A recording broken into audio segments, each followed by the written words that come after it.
We're here at Rocco's today making chicken marsala the Rocco way. We use extra virgin olive oil. We probably put about a quarter cup. Heat that up. Keep in mind that when we're breading these chicken breasts in Italian breadcrumbs. Italian breadcrumbs means it has some basil in them, and they are from a hard bread. That's better than a regular breadcrumbs. They're not so white. Some breadcrumbs are white, which you can use fine for meatballs. But for our chicken marsala, we use Italian breadcrumbs. I heat up the olive oil, and these chicken breasts are sliced. They're not pounded. That way they're tender, but yet at the same time, they are not going to be real thin. Okay? We drop our chicken in. We always drop it away from you, because when it splatters away from you, the oil. You do not want the oil splattering on you, obviously. Okay. What I said at the beginning was a quarter cup of olive oil. The reason why is you don't need to have your chicken swimming in oil, number one. Number two, you're just going to drain the oil, so you're just going to be wasting it anyway. Now, what I like to do when I make my marsala is I only lightly brown it. As you can see, in the inside, it's not fully cooked. I'm okay with that. The reason why I'm doing that, as I drain it right now, it's not fully cooked, because I want to make marsala, chicken marsala. I just don't want to have marsala sauce and the chicken that tastes like oil. We put our 2 tablespoons of garlic in, a couple cups of mushrooms, fresh tomato. And there is our Marsala wine. I put a quarter cup of Marsala wine in. I get the chicken on top. Cook the vegetables down. I put our little secret, a little half and half. Okay. You know, 1/8 of a cup of tomato sauce and a full cup of chicken broth. All right. So let me put the spices in now. Pepper and fresh basil.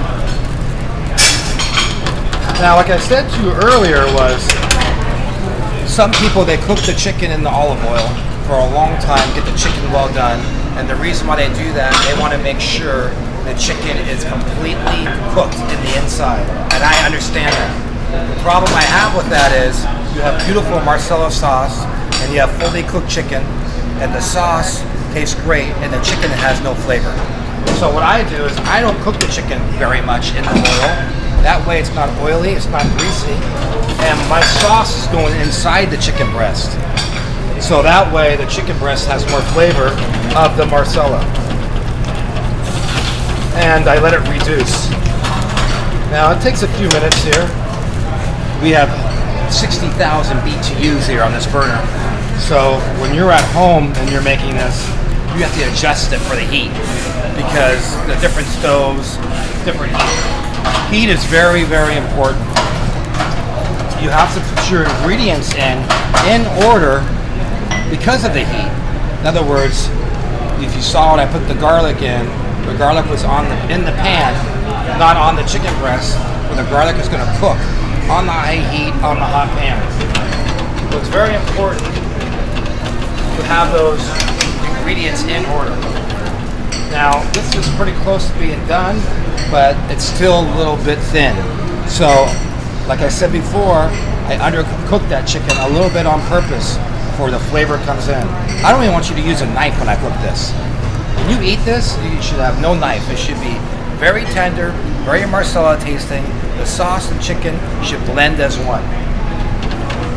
Now, some people, and we have here at Rocco's Cafe, or Folsom Street, as you know, some people do put pasta in it at the restaurant here.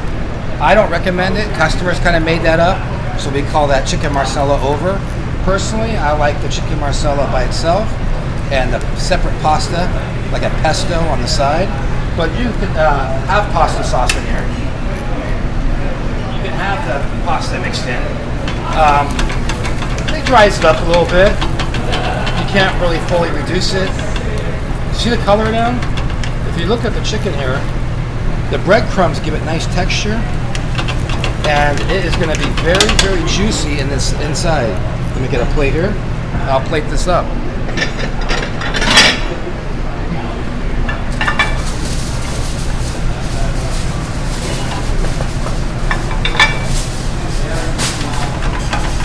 Well, I'll take the chicken breast out first. And this is another reason why I don't like the pasta over top of it, because you kind of can't really get to the chicken. You can see how tender that is. Now it's just falling off, falling apart. Okay. The cream gives it a little richer taste. It gives it a little thicker taste, and it really blends really well with the tomatoes and the Marsala wine. So you can see how that is. And that is the perfect chicken Marsala. Manja.